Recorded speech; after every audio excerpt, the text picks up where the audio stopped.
혼자의 끝에서 묻는다. 당신은 지금 살고 계신 그 집에서 혼자 죽을 준비가 되어 있습니까? 이 한마디는 나의 오랜 경험에서 나온 질문이다. 병원에서 수많은 사람을 보내드리며 나는 한 가지 공통점을 봤다. 준비되지 않은 이별, 준비되지 않은 혼자. 우리는 누구나 누군가와 함께 늙어가기를 꿈꾸지만 통계는 냉정하다. 대한민국 70세 이상 인구의 3명 중 1명은 이미 혼자 산다.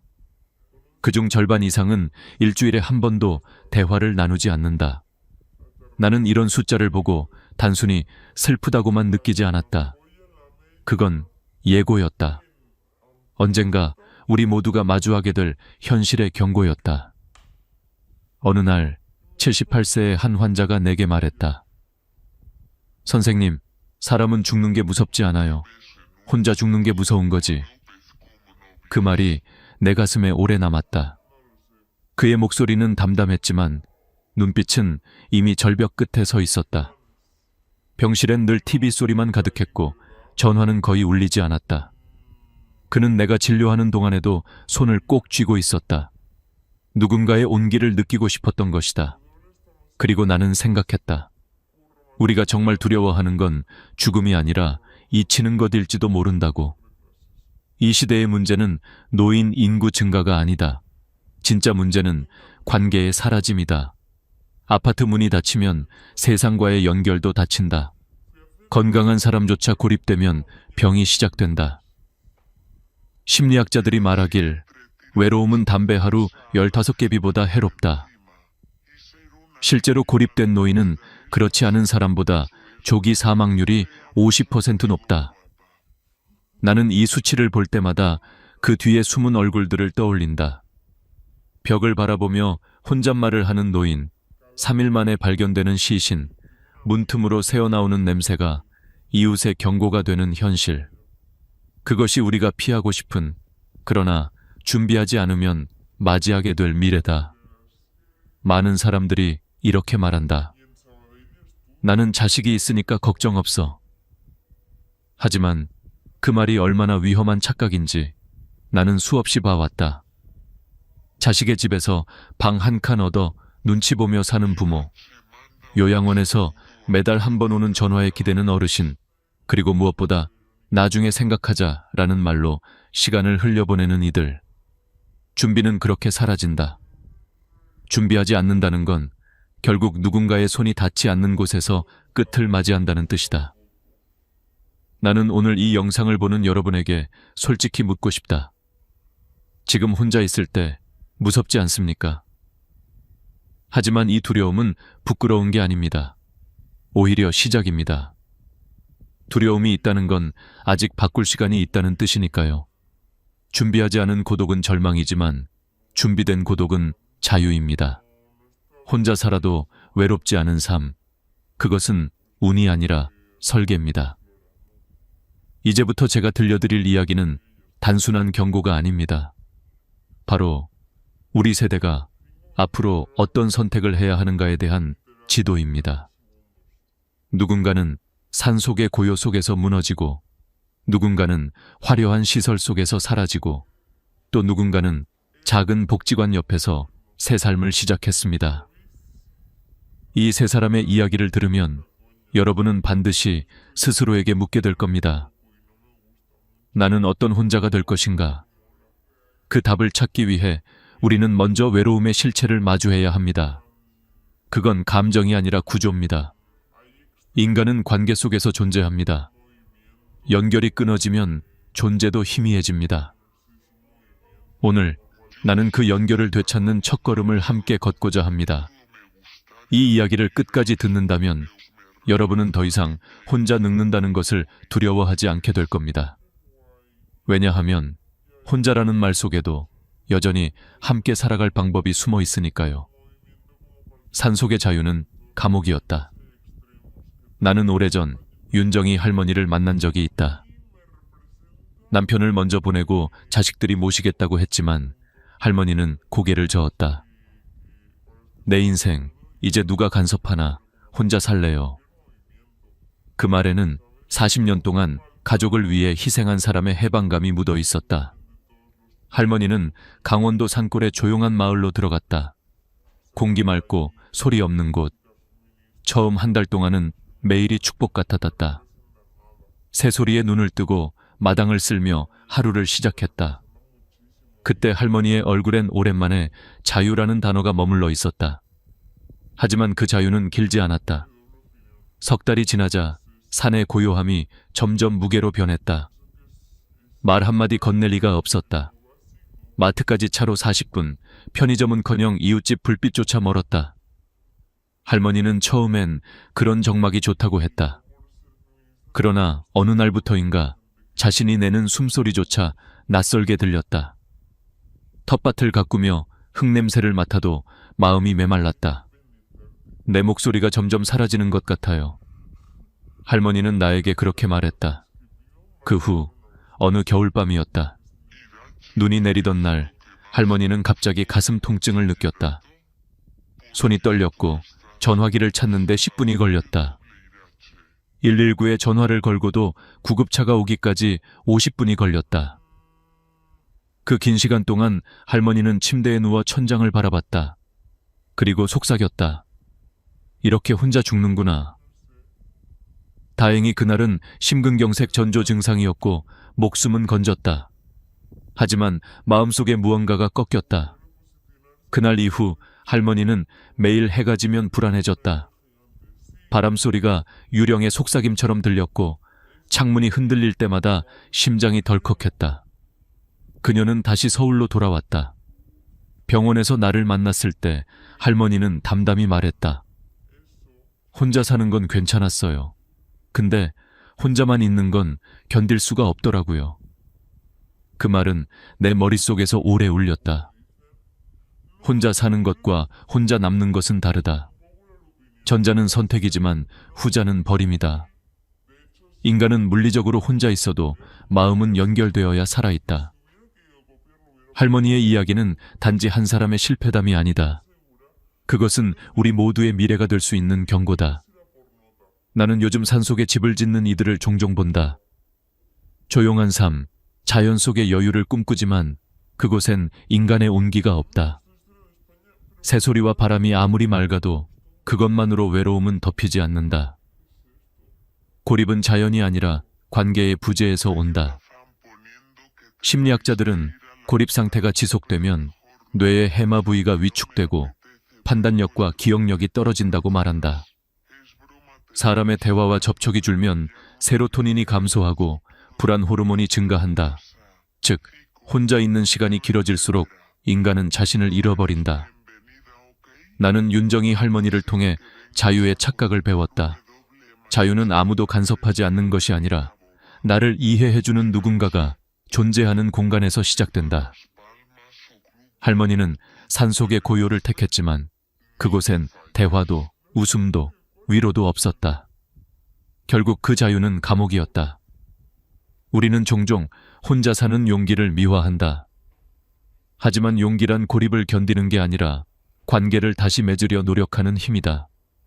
진짜 자유는 혼자 있을 수 있는 공간이 아니라 외로워질 때 손 내밀 수 있는 거리에서 자란다. 할머니가 마지막으로 남긴 말이 있다. 이젠 마당이 아니라 사람이 보고 싶어요. 그 한 문장이 나에게 큰 울림을 줬다. 산보다 사람, 조용함보다 대화, 자유보다 연결. 그것이 우리가 정말 찾아야 할 삶의 방향이다. 안전한 감옥, 실버타운의 진실. 김동수 할아버지는 68세였다. 아내를 암으로 떠나보낸 뒤 처음엔 괜찮다고 했다. 나는 정리 잘하는 사람이야. 혼자서도 살 수 있어. 하지만 몇 달이 지나자 허전함이 집안을 가득 메웠다. 자식들은 걱정스레 말했다. 아버지, 이제 실버타운 들어가세요. 혼자 계시면 위험해요. 그 말은 사랑이었지만 동시에 권유이자 결정이었다. 그렇게 할아버지는 평생 모은 돈 중 5천만 원을 내고 고급 실버타운에 입주했다. 처음 2달은 천국 같았다. 식사 시간마다 따뜻한 밥이 나왔고 병원도 바로 옆이었다. 청소도, 빨래도, 심지어 약 복용 시간까지 관리해주는 시스템. 이렇게 편할 수가 있나? 할아버지는 처음엔 감탄했다. 그러나 반년이 지나자 이상한 공허함이 찾아왔다. 모든 게 완벽하게 돌아가는데 그 속에서 자신이 점점 사라지는 느낌이었다. 아침 7시 기상, 8시 조식, 10시 체조, 12시 점심, 2시 프로그램, 6시 저녁, 9시 취침. 모든 것이 정해져 있었다. 스스로 선택할 여지가 없었다. 심지어 그날의 식단도, 대화 주제도, 웃음의 타이밍조차 규칙 안에 있었다. 어느 날 할아버지는 거울을 보며 중얼거렸다. 나는 살고 있는 건가, 관리받고 있는 건가? 그 말은 가벼운 농담처럼 들렸지만 사실은 절규였다. 실버타운은 안전했다. 그러나 그 안전함이 그를 점점 투명하게 만들었다. 같은 옷, 같은 표정, 같은 대화. 그곳에는 젊은 사람의 웃음소리도 아이들의 울음소리도 없었다. 하루 종일 들리는 건 TV의 뉴스와 약 이름뿐이었다. 그 속에서 살아있다는 감각이 희미해졌다. 사람들은 편리함을 얻었지만 대신 스스로의 의지를 잃었다. 인간은 스스로 결정할 때 존재감을 느낀다. 그러나 실버타운의 구조는 그런 자유를 차단했다. 의사로서 나는 그와 같은 노인들을 많이 만났다. 그들의 공통점은 불안이 아니라 무감각이었다. 외로움보다 더 위험한 건 감정을 느끼지 못하는 상태다. 사람은 위험을 감지해야 피한다. 하지만 감각이 사라지면 그저 조용히 멈춘다. 그게 바로 안전한 죽음이다. 김동수 할아버지는 어느 날 결심했다. 나는 죽기 위해 여기 온 게 아니야.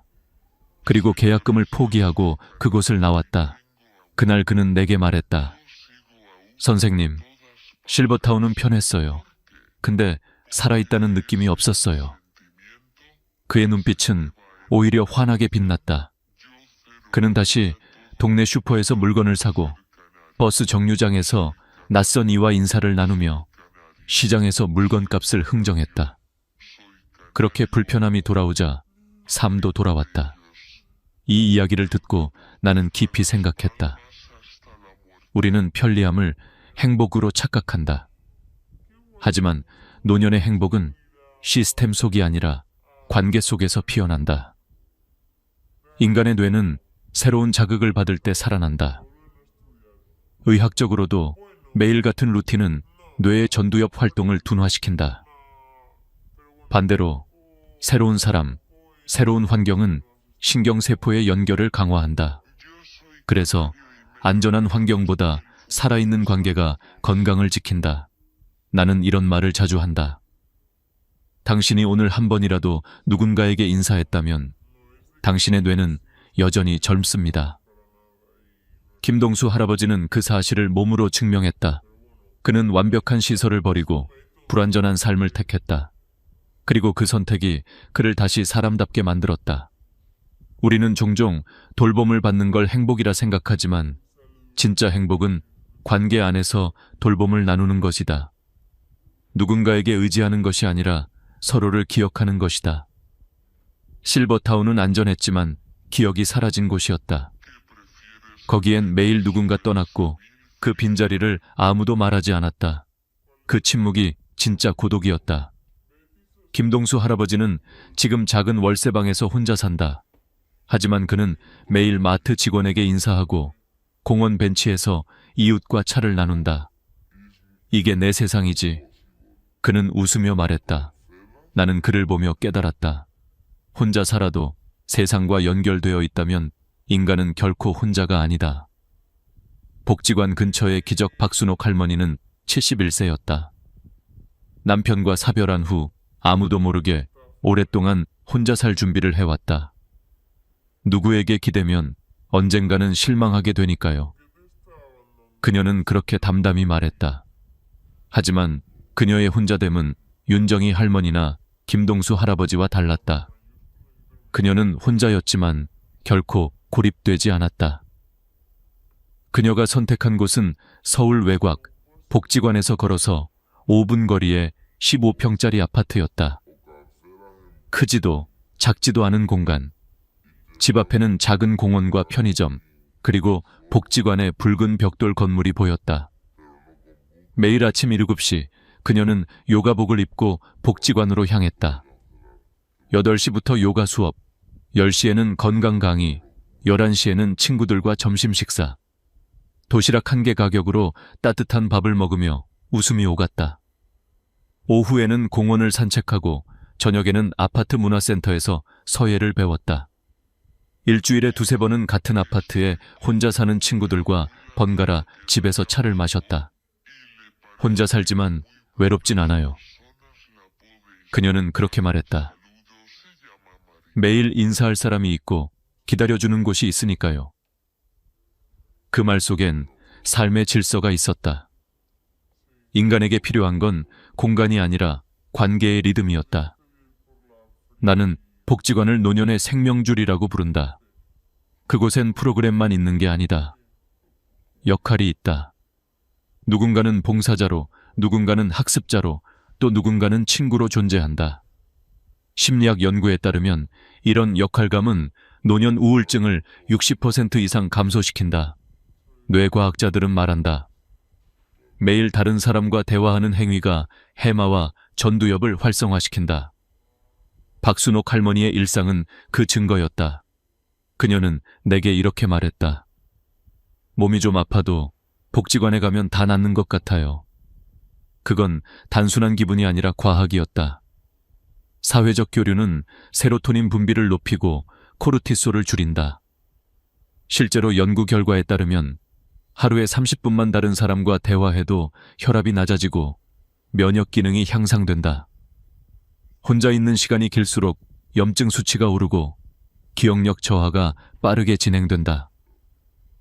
박순옥 할머니의 하루는 단조로워 보이지만 그 안엔 작은 기적들이 숨어 있었다.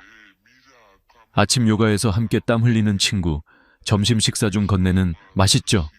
라는 한마디, 저녁 서예 시간의 집중. 그 모든 순간이 그녀의 뇌를 젊게 만들었다. MRI로 본다면 아마 활짝 빛나는 뉴런이 가득할 것이다. 한 번은 내가 물었다. 할머니, 가장 행복할 때가 언제세요? 그녀는 미소 지으며 대답했다. 누가 제 이름을 불러줄 때요. 그 짧은 대답이 이 모든 이야기의 핵심이었다. 인간은 불리는 존재로서 살아간다. 이름이 사라지면 존재도 희미해진다. 복지관은 그녀에게 이름을 돌려준 곳이었다. 그녀의 삶은 작은 행동의 연속이었다. 처음엔 용기가 필요했다. 복지관에 처음 들어갔을 때 낯선 사람들 속에서 어색함이 가득했지만 한 달 후에는 친구가 생겼다. 석 달이 지나자 그곳은 그녀의 제2의 집이 되었다. 나는 자주 이런 말을 한다. 혼자 사는 노년의 비밀은 걸음수에 있다. 집 안에 머무는 사람은 고립되고 문을 나서는 사람은 연결된다. 복지관까지 걸어가는 그 몇 분의 거리, 그게 바로 생명선이다. 그 길 위에서 사람을 만나고 눈을 마주치고 인사를 나눈다. 그것만으로 외로움은 절반으로 줄어든다. 박순옥 할머니는 지금도 말한다. 이젠 집이 아니라 세상이 제 방 같아요. 그 말은 단순한 은유가 아니다. 세상 속에 자신이 속해 있다는 확신. 그것이 진짜 혼자 살아도 외롭지 않은 삶이다. 그리고 나는 확신한다. 복지관 옆에 작은 아파트, 그 15평의 공간에서 피어나는 웃음이야말로 우리 사회가 배워야 할 노후의 기적이다. 철학과 과학이 말하는 연결 나는 의사로, 그리고 인간으로서 한 가지 진실을 배웠다. 인간은 관계 속에서만 존재할 수 있다. 프랑스 철학자 사르트르는 타인은 지옥이다 라고 말했다. 젊었을 때는 이 말이 옳았다. 타인의 시선, 타인의 간섭, 타인의 기대가 우리를 괴롭히니까. 하지만 노년이 되면 그 말은 완전히 뒤집힌다. 타인의 부재야말로 진짜 지옥이다. 아무도 나를 부르지 않고, 아무도 내 이야기를 들어주지 않고, 아무도 나를 기억하지 않을 때 인간은 비로소 사라진다. 독일 철학자 하이데거는 인간을 세계 내 존재라고 정의했다. 우리는 세상과 떨어져 있는 존재가 아니라 세계 안에서 관계를 맺으며 살아가는 존재다. 혼자서 밥을 먹고 혼자서 잠을 자고 혼자서 살아간다 해도 세상과 연결되어 있다면 여전히 존재하는 인간이다. 하지만 반대로 수많은 사람들 속에 있어도 연결이 끊어지면 우리는 존재하지 않는 것과 같다. 이 철학적 통찰은 단지 추상적인 말이 아니다. 과학도 같은 말을 한다. 미국의 버리건 대학 연구팀이 30만 명을 70년간 추적한 결과가 있다. 사회적으로 고립된 사람은 그렇지 않은 사람보다 조기 사망 위험이 50% 높았다. 이 수치는 하루에 담배 15개비를 피우는 것과 같은 수준이다. 외로움은 단순한 감정이 아니라 신체를 파괴하는 질병이다. 비만보다, 운동 부족보다, 심지어 고혈압보다 더 치명적이다. MRI로 본 외로운 노인의 뇌는 실제로 위축되어 있다. 특히 기억과 판단을 담당하는 해마와 전두엽 부위가 줄어든다. 스트레스 호르몬인 코르티솔이 높아지고 행복 호르몬인 세로토닌은 떨어진다. 그 결과 면역력이 약해지고 염증 수치가 상승한다. 반대로 매일 누군가와 대화하고 함께 식사하는 노인의 뇌는 나이가 들어도 활발하게 작동한다. 새로운 대화와 관계는 신경세포를 자극해 뇌의 성장 호르몬을 분비시킨다. 나는 병원에서 이런 사례를 많이 본다. 비슷한 나이, 비슷한 질병이라도 사람과 어울리는 노인과 혼자 있는 노인의 회복 속도는 완전히 다르다. 대화가 있는 노인은 상처가 2배 빠르게 낫고 수면의 질이 훨씬 높다. 그들의 혈압은 낮고 스트레스 지표는 안정적이다. 단순히 마음이 즐거워서가 아니라 과학적으로 몸이 그렇게 반응한다. 연결은 생명이다. 나는 이런 질문을 자주 던진다. 여러분은 오늘 누군가의 이름을 불렀습니까? 그 질문은 단순한 인사가 아니다. 이름을 부른다는 건 상대의 존재를 인정한다는 뜻이다. 그리고 그 순간 나 또한 존재하는 사람이 된다. 사회적 관계란 결국 서로를 기억해주는 약속이다. 그러나 우리는 점점 더 혼자 사는 시대를 향해 간다. 2040년이 되면 대한민국 인구의 35%가 노인이다. 그중 절반은 혼자 산다. 2천만 명이 넘는 노인이 혼자 있는 사회. 이건 단순한 통계가 아니다. 국가의 방향과 인간의 존엄이 걸린 문제다. 일본은 이미 노인 공동체 마을을 만들었다. 네덜란드에는 호게베이크라는 치매 마을이 있고 덴마크에는 세대 통합형 마을이 있다. 노인과 아이, 청년이 함께 살아가며 서로를 돌본다. 이제 우리도 질문을 바꿔야 한다.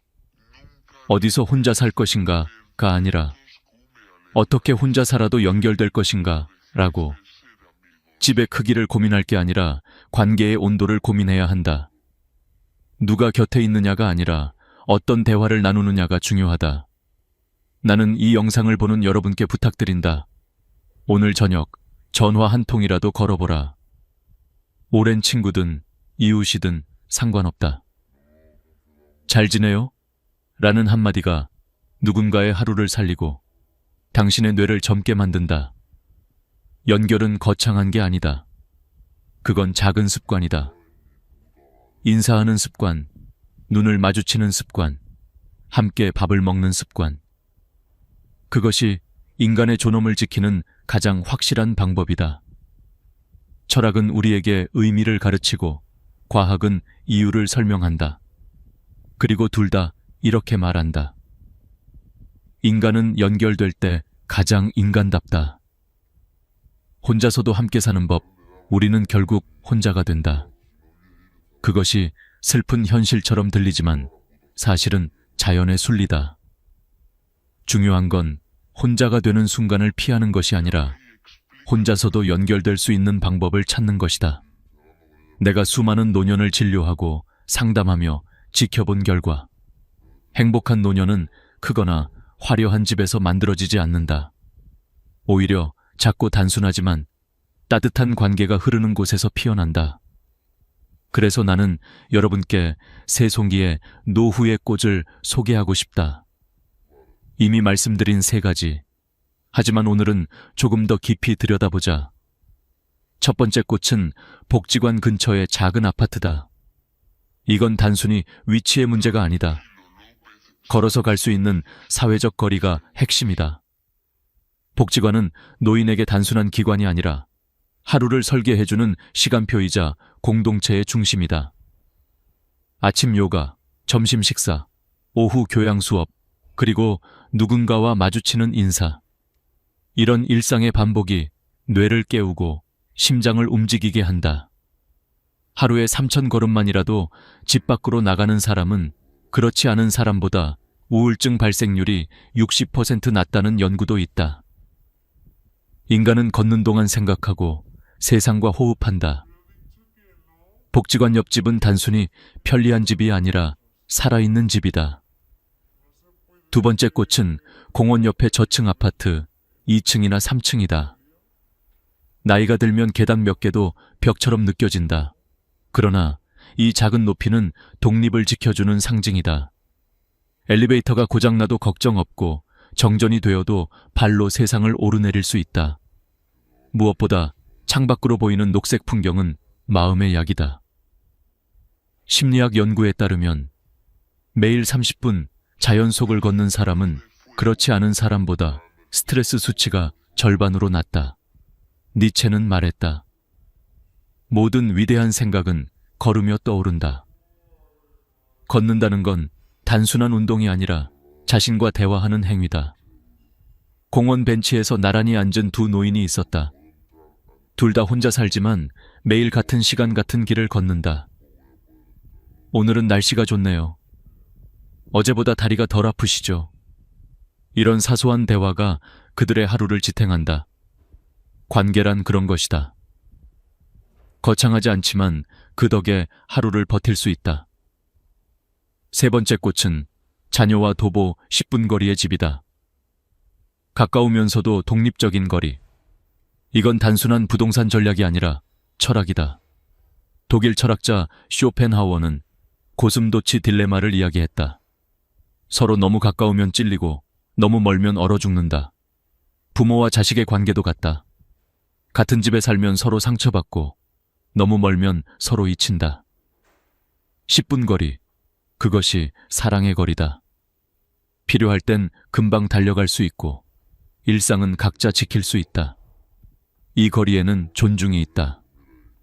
부모는 자식을 통제하지 않고 자식은 부모를 부담스러워하지 않는다.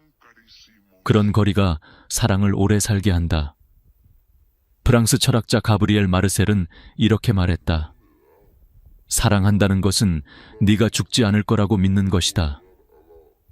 가까운 곳에서 서로의 안부를 확인할 수 있는 삶, 그것이 진짜 효도이자 서로를 지키는 방법이다. 이제 여러분께 묻겠다.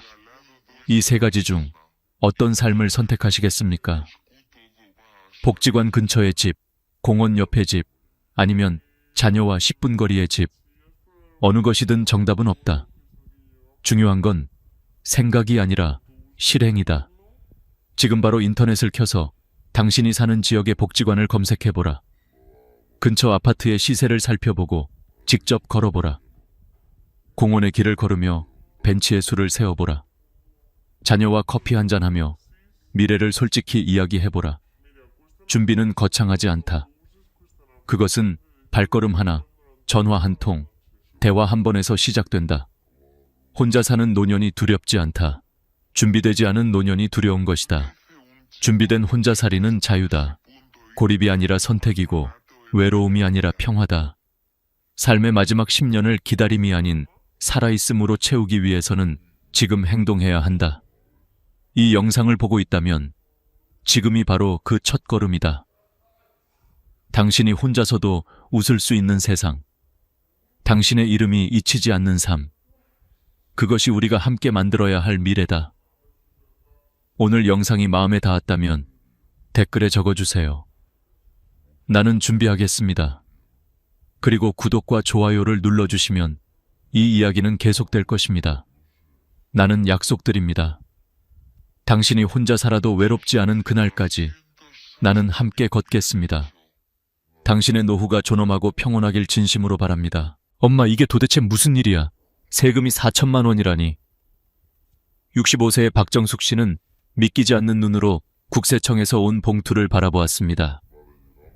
평생 모은 돈 2억 원을 결혼을 앞둔 아들에게 신혼집 자금으로 보냈을 뿐인데 3개월 후 날아온 건 감사의 인사가 아니라 증여세 고지서였습니다. 미신고 가산세까지 포함해 납부해야 할 금액은 4천만 원. 내 돈을 내 아들한테 줬을 뿐인데 왜 세금을 내야 하죠? 그녀는 한참을 울었습니다. 자식의 미래를 위해 아껴온 돈이 세금 폭탄으로 돌아올 줄은 상상도 못했기 때문입니다. 저는 20년 동안 가족 간 금전 거래와 상속 증여 문제를 전문으로 다뤄온 세무사 서미원입니다. 제가 상담해온 수많은 사례 중 10명 중 7명은 박정숙 씨처럼 가족 간 거래에서 문제가 생겼습니다. 우리 가족끼리인데 괜찮겠지. 바로 그 생각이 화를 부릅니다. 국세청의 눈은 이제 가족 간 송금에도 예외를 두지 않습니다. 2025년 5월 1일 세무조사 제도가 전면 개편됩니다. 그 핵심은 세무공무원 포상금 제도. 세금을 더 많이 추징한 공무원에게는 그 금액의 10%를 보상으로 지급합니다. 한마디로 세금이 곧 실적이고 성과가 된 것입니다. 이제 세금 추징은 개인의 성과가 되었어요. 놓치지 않으려 할 겁니다. 제가 실제 국세청 내부 관계자에게 들은 말입니다. 더 무서운 건 이제 모든 금융정보가 AI에 의해 자동 분석된다는 사실입니다. 예전엔 고액 거래만 사람이 조사했다면 이제는 작은 금액이라도 패턴이 이상하면 AI가 경고를 띄웁니다. 예를 들어 아들에게 3천만 원, 2천만 원, 1천만 원을 나눠 보냈다고 해도 AI는 이를 분할 증여로 인식합니다. 하루 900만 원씩 현금을 인출하더라도 그 거래 패턴이 반복되면 의심 거래로 보고됩니다. 박정숙 씨도 처음엔 아무 의심이 없었습니다. 은행 직원에게 결혼 자금이에요 라고 말하며 웃었죠. 하지만 국세청의 시스템은 웃지 않았습니다. 고액 자금 이동, 직계 가족 간 송금, 이자 상황 기록 없음. 이 세 가지 조건이 모두 충족되자 AI는 그녀의 계좌에 빨간 표시를 남겼습니다. 그리고 담당 세무 공무원이 검토를 시작했습니다. 그녀가 받은 고지서에는 이렇게 적혀 있었습니다. 귀하가 2025년 2월 10일 자녀에게 송금한 금액은 상환계획이나 차용증이 확인되지 않아 증여로 판단됩니다. 가산세 포함 납부세액 4공천 1,000원. 그날 밤 박 씨는 잠을 이루지 못했습니다. 그냥 현금으로 줬으면 안 걸렸을까? 조금씩 나눠줬으면 어땠을까? 하지만 이미 늦었습니다. 세무조사 통지가 오면 이유 불문하고 입증 책임은 본인에게 있습니다.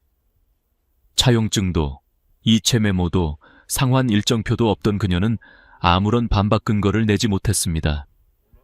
이 이야기는 특별한 사람의 이야기가 아닙니다. 지금 이 순간에도 수많은 부모님들이 똑같은 실수를 반복하고 있습니다. 결혼자금, 전세자금, 창업자금, 빌려주는 거야 라고 말하면서도 서류는 남기지 않습니다. 하지만 세법은 말이 아닌 증거를 봅니다. 마음으로는 빌려준 돈이라도 서류와 기록이 없다면 증여로 간주됩니다. 저는 이 영상을 보는 여러분께 꼭 말씀드리고 싶습니다. 사랑이 세금으로 바뀌는 일만은 막아야 합니다. 우리가 자녀를 돕고 싶은 마음은 잘못이 아닙니다.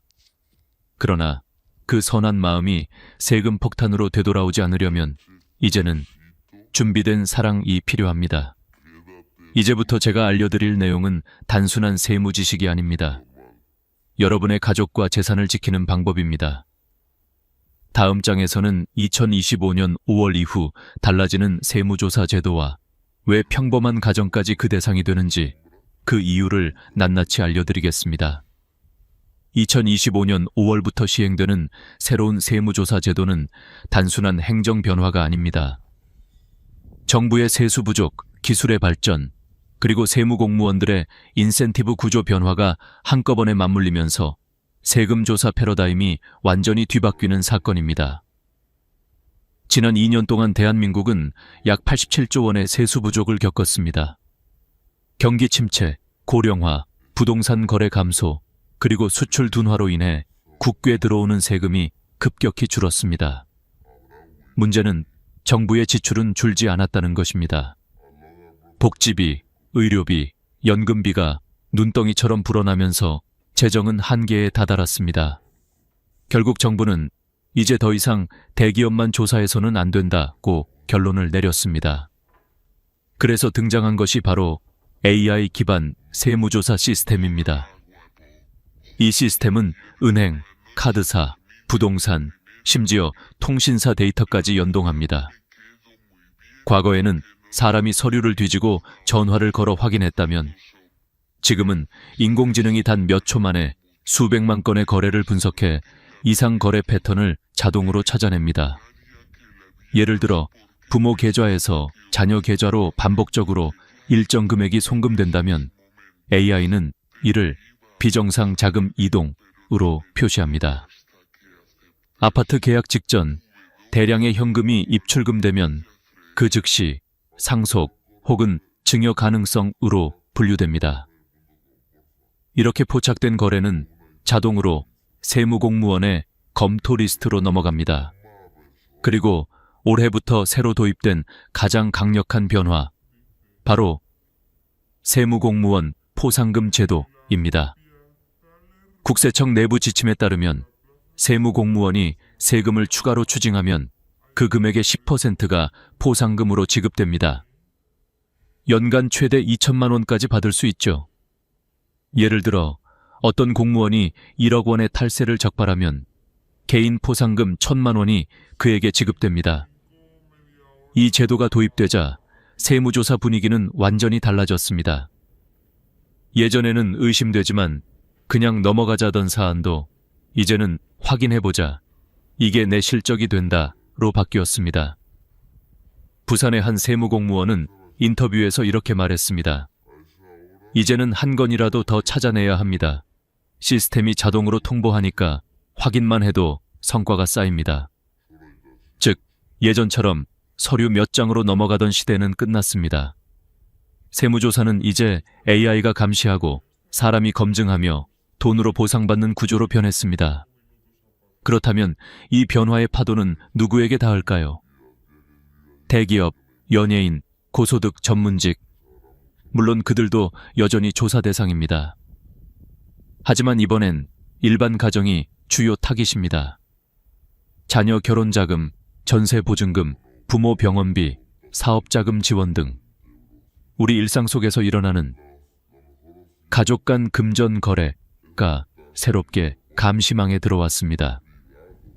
이유는 간단합니다.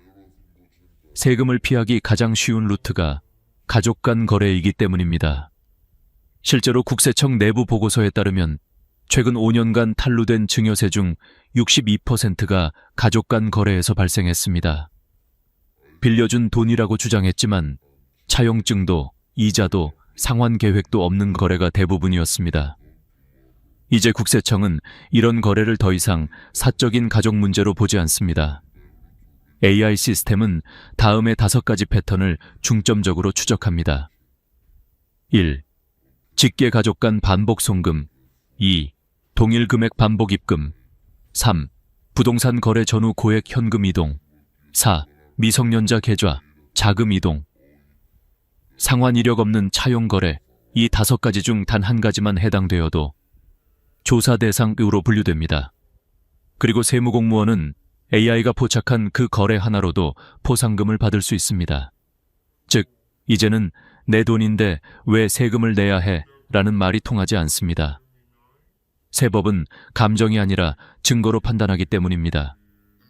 국세청은 이미 가족 간 거래를 탈세의 사각지대가 아니라 조세 정의의 최전선구로 보고 있습니다. 다음 장에서는 바로 이 가족 간 거래가 왜 위험한지, 그리고 어떤 패턴이 실제로 증여로 간주되는지를 구체적인 사례와 함께 알려드리겠습니다. 여러분의 선한 의도가 불법 증여로 변하는 이유, 그 진짜 메커니즘을 지금부터 하나씩 풀어드리겠습니다. 많은 분들이 이렇게 말합니다. 가족끼리 주고받은 건데 뭐가 문제예요? 부모가 자식 도와주는 게 당연하지 않나요? 맞습니다. 세법도 그것을 부정하지 않습니다. 하지만 문제는 사랑의 돈과 세법상의 돈은 다르게 계산된다는 것입니다. 마음은 선이었더라도 문서와 기록이 없으면 세법은 그 돈을 증여로 간주합니다. 국세청은 가족 간 거래를 가장 감시가 필요한 영역으로 지정했습니다. 그 이유는 단순합니다. 남에게는 영수증을 남기지만 가족에게는 남기지 않기 때문입니다. 그리고 그 허점을 이용한 탈세가 너무 많았기 때문이죠. 세법상 가족 간 자금 이동이 증여로 판단되는 대표적인 경우는 다음과 같습니다. 첫째, 이자도 상환 계획도 없이 송금한 경우입니다. 예를 들어 결혼자금, 전세보증금, 창업자금으로 5천만 원을 보냈다고 합시다. 빌려주는 거야 라고 말했더라도 이자율도 없고 언제 갚을지도 정하지 않았다면 국세청은 이 돈을 빌려준 돈이 아니라 준 돈으로 봅니다. 즉, 증여로 분류됩니다. 부산의 정미영 씨 사례가 대표적입니다. 그녀는 딸의 결혼을 앞두고 전세자금 1억 5천만 원을 송금했습니다. 메모에 결혼 축하해 라고만 적었죠. 그녀의 마음은 순수했지만 세법은 감정을 고려하지 않습니다. 이자 없음, 상환 계획 없음, 증빙 없음. 이 세 가지 조건이 모두 충족되자 국세청은 그녀에게 3,240만 원의 증여세를 부과했습니다. 둘째, 차용증 없이 고액 자금이 이동한 경우입니다. 많은 분들이 우리끼리 무슨 서류야 라고 생각하지만 세법은 다릅니다. 말로만 한 거래는 법적으로 존재하지 않습니다. 차용증이 없으면 그 거래가 실제로 빌린 것인지 증여인지 구분할 방법이 없습니다. 국세청은 증거 불충분, 일볼 증여로 간주라는 원칙을 적용합니다. 셋째, 생활비 명목으로 반복 송금한 경우입니다. 부모가 자녀에게 매달 200만 원씩 생활비를 보내준다고 합시다. 한두 번은 괜찮지만 그게 1년 이상 지속된다면 세법은 생활비 지원을 넘어선 지속적인 재산 이전으로 판단합니다. 생활비 지원은 일시적, 불규칙적, 필요비용의 성격을 가져야 비과세입니다. 반복적이면 증여로 보겠다는 겁니다. 넷째, 미성년자 명의 계좌로의 자금 이전입니다. 서울의 정태영 씨는 초등학생 딸 명의의 적금 통장에 매달 200만 원씩 넣었습니다. 아이 대학 등록금이니까 괜찮겠지 라고 생각했죠. 그러나 국세청은 아이가 소득이 없는 미성년자임을 근거로 그 돈의 출처가 부모임을 추정했습니다. 결과적으로 5년간 누적 1억 2천만 원 중 비과세 한도 5천만 원을 초과한 7천만 원에 대해 증여세가 부과되었습니다.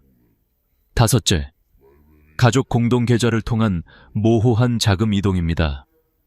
가족 명의니까 괜찮겠지 라는 생각으로 한 통장을 함께 사용하는 경우가 많습니다. 하지만 국세청 입장에서는 계좌 명의가 다르면 곧바로 타인 거래로 인식됩니다. 특히 배우자나 자녀 명의 계좌로의 입금은 소득 이전 또는 재산 이전으로 간주될 수 있습니다. 여기서 중요한 것은 금액의 크기가 아니라 패턴입니다. AI는 금액보다 패턴을 봅니다. 5천만 원 한 번 송금보다 매월 200만 원씩 2년 동안 보낸 것이 더 위험합니다. 금액은 작아도 반복되면 시스템이 이상 신호를 감지합니다. 또 하나 많은 분들이 착각하는 부분이 있습니다. 현금으로 주면 괜찮지 않을까? 아닙니다. 오히려 더 위험합니다. 현재는 고액, 현금 거래 보고 제도가 있습니다. 은행에서 하루에 1천만 원 이상 현금을 입금하거나 인출하면 그 정보가 자동으로 금융정보분석원 FEU에 보고됩니다. 그 데이터는 국세청과 실시간으로 공유됩니다. 현금도 더 이상 숨길 수 없는 시대입니다. 국세청은 특히 고령자 계좌에서의 반복 송금에 주목하고 있습니다. 65세 이상 계좌에서 자녀나 손자 계좌로 일정 금액이 주기적으로 이동하면 이는 상속증여, 사전 분산으로 해석될 수 있습니다. 즉, 아직 돌아가시지 않았지만 상속세를 피하려는 시도로 간주될 수 있다는 겁니다. 결국 가족 간 금전 거래에서 가장 큰 위험은 사랑에 의존하는 거래입니다. 세법은 감정이 아닌 증거를 봅니다. 국세청의 데이터는 사람의 마음을 읽지 못합니다. 그들은 단지 숫자와 패턴만을 봅니다. 이제 중요한 질문이 남았습니다. 그럼 가족끼리 돈을 주고받을 때 도대체 어떻게 해야 안전한가? 다음 장에서는 세금 폭탄을 피하기 위한 3가지 핵심 원칙, 차용증 작성, 실제 상환 흐름, 증빙 관리를 구체적으로 알려드리겠습니다. 여러분의 돈이 사랑이 아닌 세금으로 사라지지 않게 하는 가장 확실한 방법입니다. 지금부터 말씀드릴 내용은 단순한 법 조항이 아니라 수천만 원을 지키는 현실적인 생존법입니다. 제가 세무 현장에서 20년간 수백 명의 가족을 만나면서 느낀 결론은 하나였습니다. 문서를 남긴 사람은 살아남고 그렇지 않은 사람은 세금을 낸다. 그만큼 세법은 감정보다 기록을 중시합니다. 이제 그 핵심 3가지 원칙을 하나씩 살펴보겠습니다. 첫째, 차용증을 반드시 작성하라. 국세청은 차용증이 있는지 없는지로 증여 여부를 1차 판단합니다. 우리끼리 무슨 차용증이야 라는 생각은 정말 위험합니다. 차용증이 없다는 건 돈을 빌린 증거가 없다, 1증여라는 뜻이기 때문입니다. 차용증을 쓸 때는 다음 3가지가 중요합니다. 1금액 표기, 반드시 숫자와 한글 병기. 예를 들어 금 1억 원정이라고 써야 위조를 막을 수 있습니다. 2. 이자율. 세법상 최소 이자율은 연 4.6%입니다. 이보다 낮으면 증여로 간주됩니다. 3. 상환 계획. 추후 상환 같은 모호한 표현은 금지입니다. 구체적으로 2025년 6월부터 매월 15일에 원금 50만 원과 이자를 상환처럼 적으세요. 또한 서명은 도장이 아닌 자필 서명이 더 신뢰도가 높습니다. 양측이 같은 장소, 같은 날짜에 서명했다는 증거를 남기면 더 좋습니다. 가능하다면 공증을 받으세요. 세무조사 때 공증 서류는 법적 완전한 증거로 인정됩니다. 둘째, 실제 돈의 흐름을 만들어라. 국세청은 서류보다 행동의 증거를 더 중시합니다. 아무리 완벽한 차용증이 있어도 실제로 이자나 원금을 갚지 않았다면 그건 위장 거래로 간주됩니다. 서울 강서구의 이경수 씨는 아들에게 사업자금 1억 5천만 원을 빌려줬습니다. 공증된 차용증도 있었고 연 4.6%의 이자율도 명시되어 있었습니다. 처음 2개월 동안은 아들이 매월 정확히 이자를 송금했습니다. 하지만 이후 사업이 어려워지면서 이자 송금이 중단되었습니다. 결국 2년 뒤 국세청은 22개월간 이자 납부 내역 없음을 이유로 증여세 3,200만 원을 부과했습니다. 반면 부천의 강정희 씨는 비슷한 상황에서 달랐습니다. 아들이 어려워져도 강 씨는 이렇게 말했습니다. 전액은 못 보내도 좋으니 5만 원이라도 이자를 송금해라. 이체 메모에는 3월 이자 일부 송금이라고 적었습니다. 원금 상환이 어려워지자 상환 계획 변경 약정서를 새로 작성했습니다.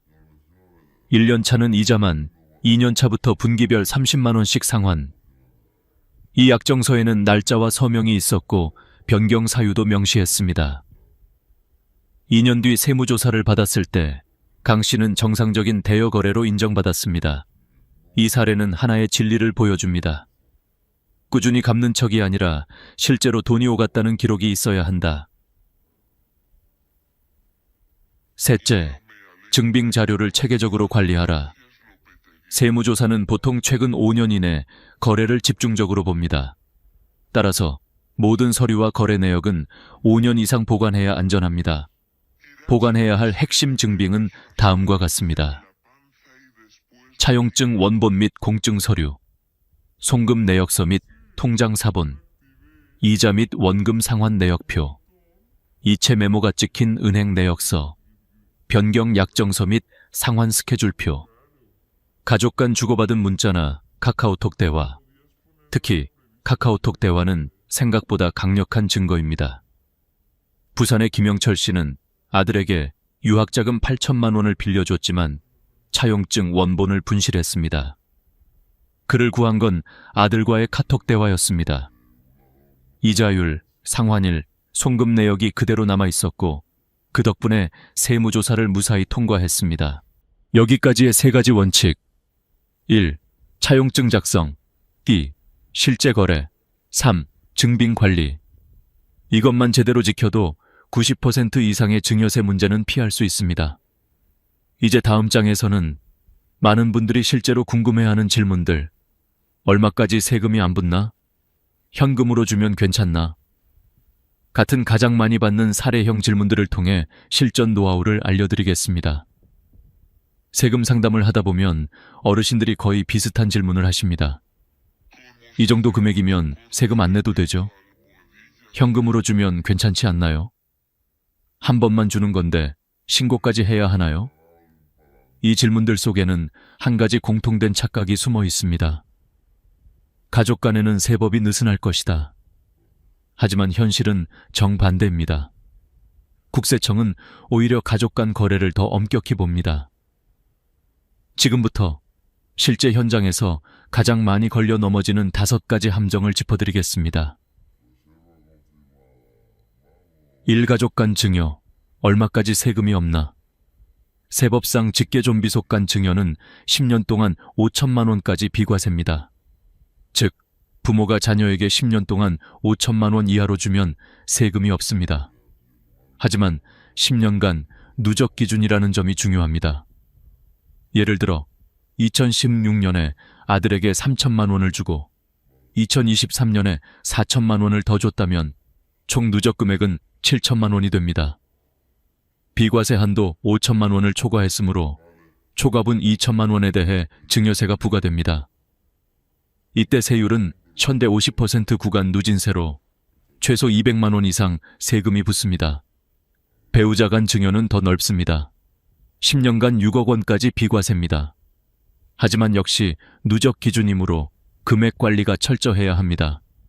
예를 들어 5억 5천만 원을 준 뒤 2년 후에 1억을 추가로 이체했다면 그중 5천만 원이 과세 대상이 됩니다. 2. 법적으로 무이자 대여 가능한 금액은 얼마일까? 법상 무이자로 빌릴 수 있는 금액은 약 2억 1,700만 원입니다. 이 이하 금액은 세법상 이자 없는 대여로 인정됩니다. 하지만 실무에서는 주의해야 합니다. 국세청은 이자 없이 오랜 기간 방치된 거래를 무상증여로 간주할 수 있습니다. 즉, 아무리 2억 원 이하라도 이자를 한 번도 받지 않았다면 결국 증여로 볼 수 있습니다. 3. 현금으로 주면 추적이 안 될까? 이건 가장 위험한 오해입니다. 현재 우리나라에는 2가지 감시 제도가 있습니다. 1. 고액 현금 거래 보고제도 CTR. 하루 1천만 원 이상 현금을 입출금하면 자동 보고. 2. 의심 거래 보고제도 STR. 거래 패턴이 비정상적이면 금액 상관없이 보고, 즉 하루에 900만 원씩 나눠서 인출한다고 해도 안전하지 않습니다. 은행은 반복적, 동일 시간, 동일 금액, 거래를 의심 거래로 보고합니다. 특히 연간 누적 3천만 원 이상 현금 거래가 반복되면 자동으로 FIU, 금융정보분석원에 보고됩니다. 경기도 수원의 장모 씨는 딸 전세자금을 주기 위해 7일 동안 매일 900만 원씩 인출했습니다. 1천만 원 밑이면 안전할 줄 알았다고 말했지만 결국 의심 거래로 보고되어 세무조사 통지를 받았습니다. 그 결과 딸에게 준 돈이 증여로 간주되어 1,800만 원의 세금을 냈습니다. 4. 상속 전후의 현금 이동. 절대 금지 구간. 부모님이 편찮으실 때 자녀들이 종종 예금을 현금으로 인출합니다. 혹시 모르니까 미리 꺼내놓자는 마음이죠.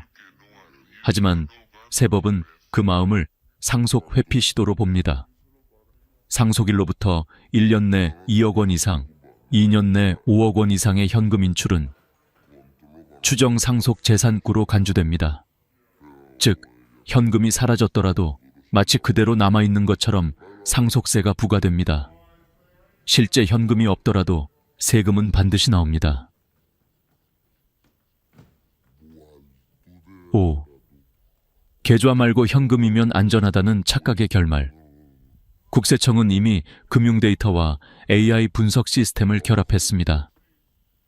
현금 입출금이 잦은 사람, 불규칙한 대량 송금, 자녀 명의 계좌로 반복 송금하는 패턴은 모두 AI 경보 리스트에 자동 등록됩니다.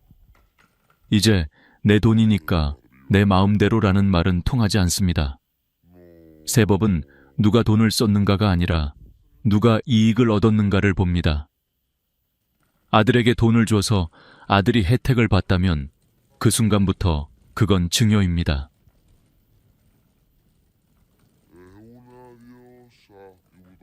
이 모든 예시를 통해 알 수 있는 결론은 단 하나입니다. 기록 없는 돈은 사랑이 아니라 세금이다. 어떤 선한 의도도 증거 없이는 세법에서 인정되지 않습니다. 국세청은 이제 가족 간 거래도 투명한 금융 거래로 보고 있습니다. AI가 감시하고 사람은 확인하며 시스템이 과세하는 시대. 결국 준비한 사람만이 돈을 지킬 수 있습니다. 다음 장에서는 실제로 국세청이 AI를 통해 어떻게 데이터를 추적하는지 그 보이지 않는 감시 시스템의 작동 원리를 파헤쳐 드리겠습니다. 당신의 계좌가 어떤 기준으로 조사 대상이 되는지 그 메커니즘을 아시면 세금을 피하는 길이 보입니다.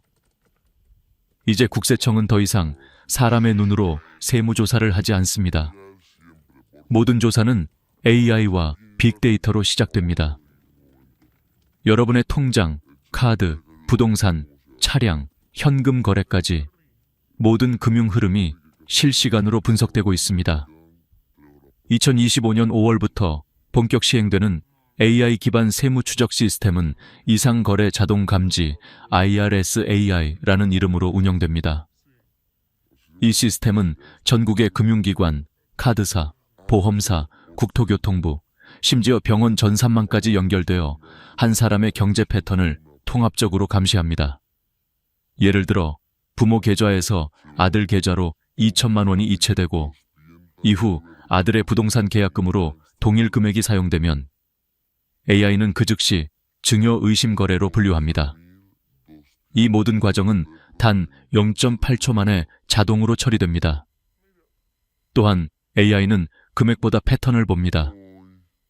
예전에는 고액 거래만 조사했지만 이제는 정기적 반복적 상호, 교차 송금이 포착되면 자동 경보가 울립니다.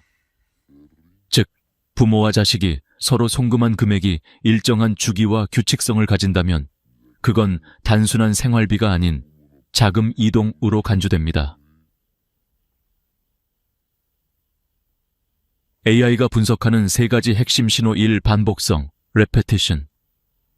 매월 같은 날짜, 같은 금액으로 송금이 이루어지는 경우, 예를 들어 매월 25일에 200만 원씩 자녀에게 보내면 AI는 정기지급 패턴으로 인식합니다. 두 비율 불일치, disparity. 송금자의 소득 대비 과도한 금액 이동.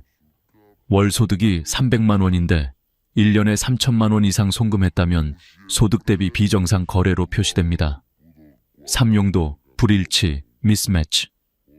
송금 후 금액이 부동산, 자동차, 고액 보험료 등으로 사용될 경우 생활비나 의료비 명목으로 보기 어렵기 때문에 증여 의심으로 분류됩니다.